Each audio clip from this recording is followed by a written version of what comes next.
Hello friend, आज मैं आपको अपने छत पर ले चलती हूँ।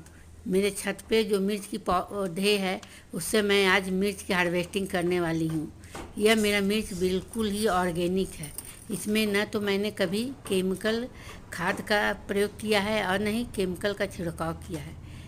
इसमें मैं घर में बनाए हुए खाद का ही प्रयोग करती हूँ। जैसे साग सब्जी या फल फूल के जो छिलके निकलते हैं, या मैंने जो पुराने पेड़ पौधे हो जाते हैं उससे मैं निकालती हूँ, उससे मैं सुखाकर या कंपोस्ट बनाकर अपना यूज करती हूँ। जैसे पुराने पेड़ पौधे हो जाते हैं उससे मैं फेंकती नहीं हूँ, उससे सुखा लेती हूँ।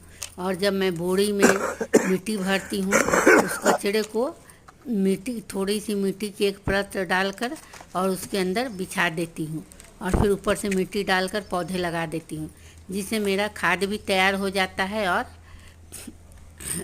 सब्जी भी हो जाती है। मुझे बाहर से कोई खाद मंगानी नहीं पड़ती है। इसी तरह मैं घर में जो सर्फ के पाउडर हैं या शैम्पू है उसी का घोल बनाकर इन पर छिड़काव करती हूँ, जिससे कीड़े मकोड़े नहीं आते हैं। तो मुझे बाहर से कोई केमिकल का खरीद कर लाने की ज़रूरत नहीं पड़ती है। घर में जो चाय पत्ती होता है उससे मैं कंपोस्ट बनाती हूँ और चाय पत्ती को सुखाकर अच्छी तरह से 2-3 पानी से धोकर सुखा लेती हूँ और फिर उससे सुखाकर भी मैं अपने पौधे में यूज करती हूँ।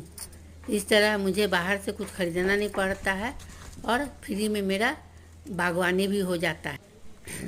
आप इसी तरह अपने घर में भी यूज कर सकते हैं।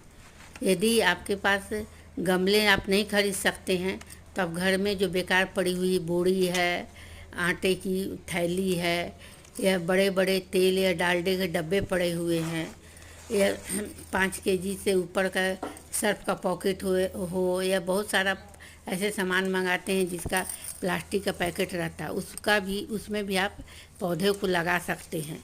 छोटी बेकार टोकरी पड़ी हुई है तो उसमें साग सब्जी के पौधे आप लगा सकते हैं, क्योंकि साग के पौधे के लिए बहुत बड़ी गमले की ज़रूरत नहीं पड़ती, क्योंकि उसका जड़ बहुत अंदर तक नहीं जाता है और वो छोटा, उसके लिए सिर्फ चौड़ाई चाहिए और वह छोटा बर्तन में भी हो जाता है। आपके घर में टब पड़े हुए, चाहे वैसे कोई बेकार बर्तन पड़े हुए हैं, आप उसमें भी लगा सकते हैं और इस तरह से आप अपने घर में बागवानी कर सकते हैं। इस तरह आप अपने घर में ही बिना खर्च के आप ताज़ी और स्वच्छ सब्जियां प्राप्त कर सकते हैं और उसका टेस्ट ले सकते हैं। मेरे मिर्च इतने स्वादिष्ट हैं कि आप एक बार खाइएगा